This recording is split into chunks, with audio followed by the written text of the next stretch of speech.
بسم الله الرحمن الرحیم. ګرانو کتونکو، سعید باچا یم په خپل پروګرام سپینو خبرو کې روز ډیرو شو چې تاسو سره ملاقات نو شوي او ملاقات د نه کېدو وجه هم تاسو زما خطر راولم چې زه په 21 تاریخ باندې د فدرال ګورنمنت چې ادارې ان سی سی آی د تحقیقاتو لپاره په خبر ته غوښتم او الته کې باقاعده گرفتار کړم. خی یو څو کېږي بل څه په کوټ کې بل څه دي، په اف آی آر کې بل څه دي.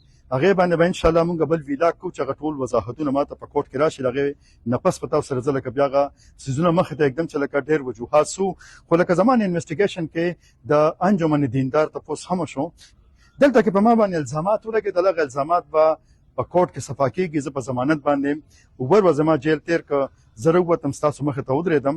زه خپل ګلیا خپل فریاد خپل رب ته کوم کم رب چې طاقتور دی او کم چې زورور دی. اګرانو کتونکو ګلیا او شکوې نه کوم. ګلې شکوې د کمزوري خلکو کار دی. زه به د قانون واګي لاس کې نیسم ان شاء الله او د خپل حق تاسو په کم اف آی آر چې په ما باندې شوی دی منګړت اف آی آر شوی دی د دې به زه په دغه های کورټ کې تاسو کوم کدلته نه په سپریم کورټ کې به تاسو کوم او که په دې عدالتونو کې چې انصاف را نه ک نو د پروردګار عدالت چرته کې تل نه دی. جامع محشر باندې به دغه خلکو غاړه ته لاس اچوم او دی به رانه سم د دینه به تاسو کوم. زما خلاف د دومره کاروایی ولې او شو زه او صحافي زما کاردار چې د مظلوم आवाज شوت کم د مظلوم आवाज او چتول کو جرم می دا بزکوم بیا کوم چې څومره پورې اف آی آر دی په دې باندې کټکول شي کټ کې چې څومره پرې ما جیل ته لګلی شي او دی لګي که چرته کې لکه په ما باندې د اف آی آر په دې بنیاد باندې شوی چې لکه ما د ختم نبوت والا आवाज پورته کړی داغي غ ریپورتینګ ما کړی دی نو زه به بیا کوم که چرته کې د خلک وړي چې زه به دغه आवाज بند کم یا د आवाज نه مزمن شم یا د ریپورتینګ وزن کوم نو دا به د خلکو اسه خام خیالي وي یو پیر د بیا اف آی آر کوي یو پیر د بیا ما جیل تکي نه حق زه گرفتار شوم.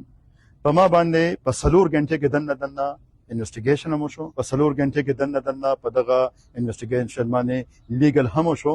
په سلور غنټه کې دنه په دغه لیګل باندې بیا اف آی آر هم کټ شو او بیا زه گرفتار هم شو. قانون دا چې لکه کله هم انویسټیګیشن کیږي نو هغه لکه په داسې بنیاد باندې کیږي چې لکه کم کس باندې الزام لګیدلی وي یا چا خلاف اف آی آر کیږي نو هغه ته به خپل صفای مکه هم ورکړي. ګرانو کتونکو اگر چې لکه دا زما نصیب وو دغه ته کې زما رزق لیکل شوی او په دې کې ډیر زیات حکمت او ډیر داسې رازونه دی په دې کې چې تاسو مختلف فیلاکس کې مخ ته راولم.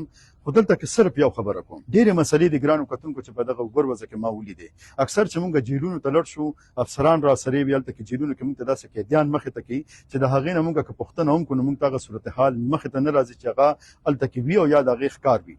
د اسیرې په دې ورځو کې زه خپل خوشبختي ګڼم چې لکه زه د 15 غازیانو سره ملاو شوم. ټولو نه غټه خوشقسمتي زما دا وه چې ما ته بیا د خیبر پښتونخوا یو ډیر نامور غازی فیصل خالد ټیم راکاو. هغه ما سره په غنټو ملاقات وکړ. دا پروګرام چونکه د سپینو خبرو دی په دې پروګرام کې به تاسو سره زه هغه سپینې خبره هم شریکول غواړم کومې چې تاسو نه پټې دي کومې چې د ادارو نه پټې دي کومې چې د ادارو کې کیږي کومې چې په دې جیلونو کې کیږي کومې چې دلته کې د کوټ کمزوري دي کومې چې د تانو د تفتیشي مرکزونو کمزوري دي.